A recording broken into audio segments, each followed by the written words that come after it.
Cheers. Welcome back to this live stream. Thanks for joining me, folks. It's been a while. Got a little busy last week. Today we're going to be talking about the jazz blues in key of G. Type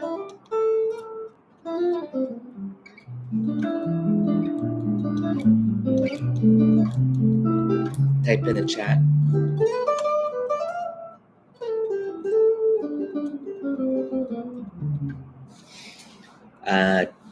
Hopefully some Patreon members are joining in. I've been having some really good private lessons lately. At the beginning of the month is when a lot of my diamond tier lessons start to happen. Patreon. And it seems like a popular topic always, but again, especially right now, must be the weather, the autumn weather. Of course, besides autumn leaves, is the jazz blues.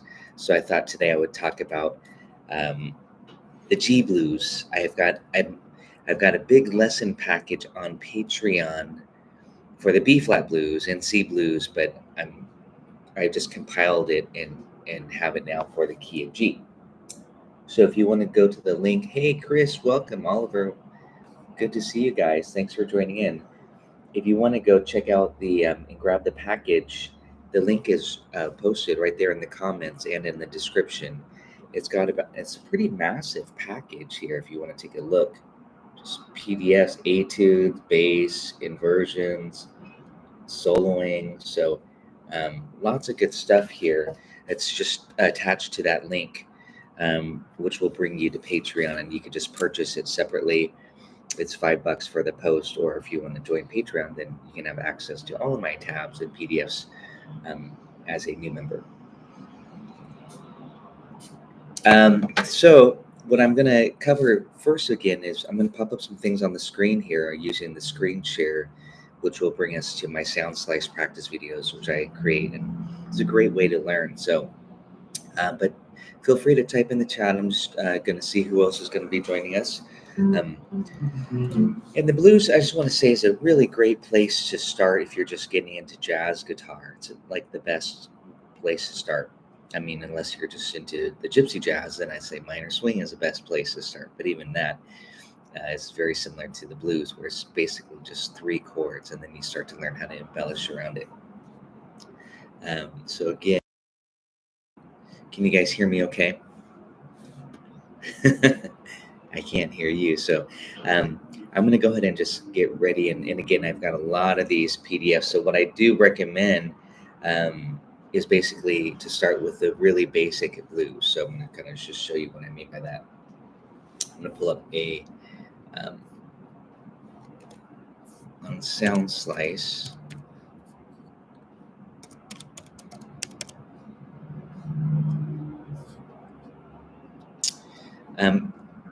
It gets pretty fancy with like the chord inversions and all that stuff, chord soloing.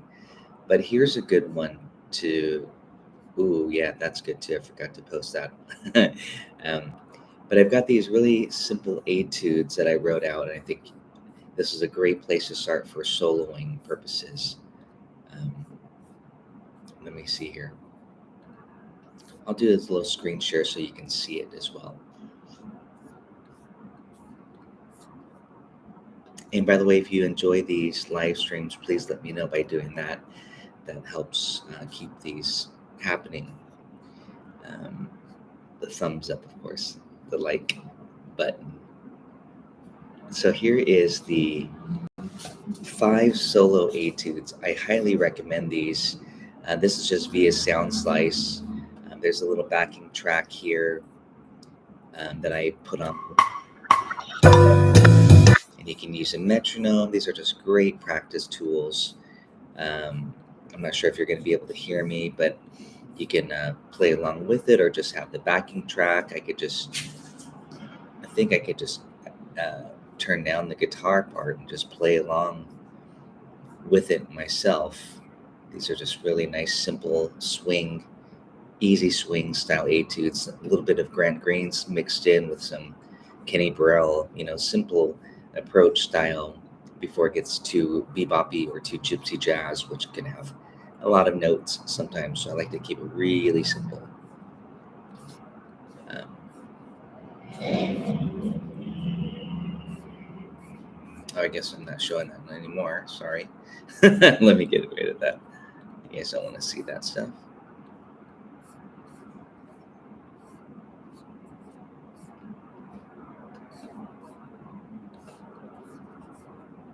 I'm a newbie. Still learning how to navigate all this. Sorry as I do this. But type in the chat. Oliver, welcome. Chris, welcome. Good to see you guys. If any other Patreon members are joining in, please let me know. So I'm going to go to this Etude package here.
Pretty fun stuff there. I kind of was just improvising there at the end. I don't have these memorized by any means, but these are just some etudes here that will give you an example of some soloing ideas. And of course, there's a bonus video lesson where I go through each one of those etudes, available on Patreon. But I do want to say that the lesson itself was originally the B flat blues study. So if you're wondering where's the G blues, you actually have to go to my B flat blues. B flat blues is probably the most important blues, and if you're playing jazz, especially with horn players, and that's the most popular key, B flat blues, and then F, and then maybe C or G. Guitar players love C and G, but if you're playing jazz, usually it's B flat blues. That's the most popular of all those great horn songs, even E flat too, but B flat especially. Saxophone players, trumpet players. So who else is here? No one else is joining in. All right, you guys might be, but you're shy about typing in the comments, but feel free to do so. And let me know what you want me to hit. I'm here to talk about some G blues, some soloing, some chords, some chord inversions, the basics, some walking bass lines.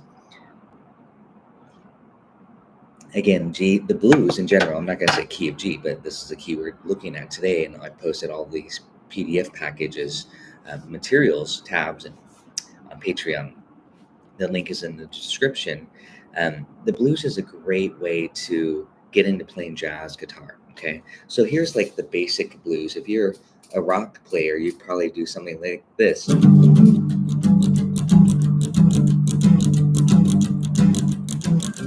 know what I'm saying?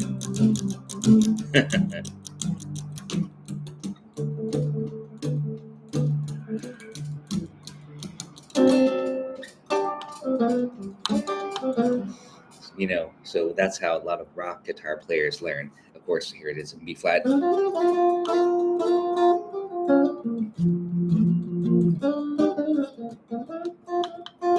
Right? You all know that song from the movie Back to the Future. I think Marty McFly wrote it. No, just kidding. Gotta give Chuck Berry credit. Of course, he's the father of the blues rock guitar style. So, but that's where a lot of guitar players start. It's just rock and roll blues. I know many of you, probably that's a lot of what you've done was some blues.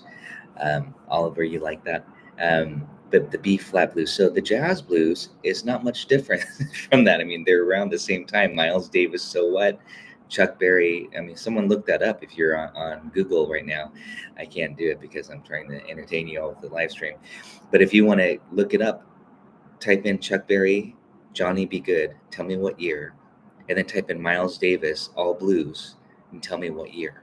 Of course, the blues was done earlier before that, and you got Robert Johnson and that, and all those other great, early blues players. And then the jazz blues players too. Django Reinhardt in the 30s was playing blues. St. Louis Blues, W.C. Handy, that was written in the 30s. So blues, ragtime. It's all been around for a long time, um, and it's one of the most popular forms of music and most influential. So the connection from the blues to the jazz is very, very natural, and it's beautiful. And then you can start to learn more about jazz standards through the blues. And there's songs that are really kind of bluesy, like Summertime, and that's a great one to know jazz standards. And you can always blues up jazz standards, like Autumn Leaves. I always show how I like to just play the blues scale through the whole song of Autumn Leaves, and it sounds great. So, but that's again talking more about scales and pentatonics and not just about the progression. So, let's go through that basic chord progression. And again, this is all on the PDF. So you get G7, and then if you're playing jazz, you're probably going to go to the quick change, C7. Okay, that's measure 2. Back to G7 for 2 bars. That's measures 3 and 4. And then C7. You can do this shape. A lot of guitar players like this shape. Some players like the 9. Back to G. If you're playing the blues in jazz style, 13th chord sound really sweet. Kind of almost like more the big band.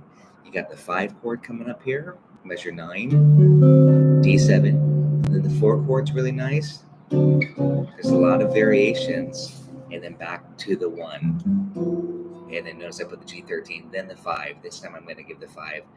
These are all dominant chords for the first round before we add in some 2 5s and diminished chords. But here on the turnaround, measure 12, little Purple Haze action. Okay, gotta throw that in for fun on the turnaround.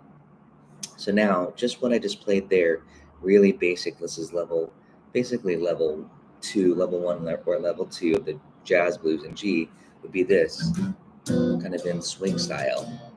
That's with the quick change, 13, the 4 chord, C9, back to the 1 chord with the 13 5, the 5, 4 if you want the quick change, 1, and then the 5 here. So again, that's pretty much like what I would call level 1 or level 2. I like the quick change, and I put the 5 to the 4. Again, the rock and roll blues would really be just level 1. So you have the 1 chord for 4 bars, the 2 for 4 chord for 2 bars, 1 chord for 2 bars, 5 for 2 bars, and the 1 chord for 2 bars. Not even any really quick changes. Everything, the harmonic rhythm is basically just 2 measures each. So now what I would like to do is add in a couple chords here. And again, there's different PDFs if you want to grab them on the link in the description that demonstrate the progression of this. But I'm going to kind of just mix and match a little bit. So I like to do this a little bit, the 1 to the 4, and then a sharp 4 dim. I love that voice line. It gives it that bluesier sound. You can just, and then go back to 1. So again, here's the C7, and you can just add on the sharp 4 like this. So it's almost like a C7 with a flat 9 to create some tension, and then back to the 1. So that would be measures 1 and 2.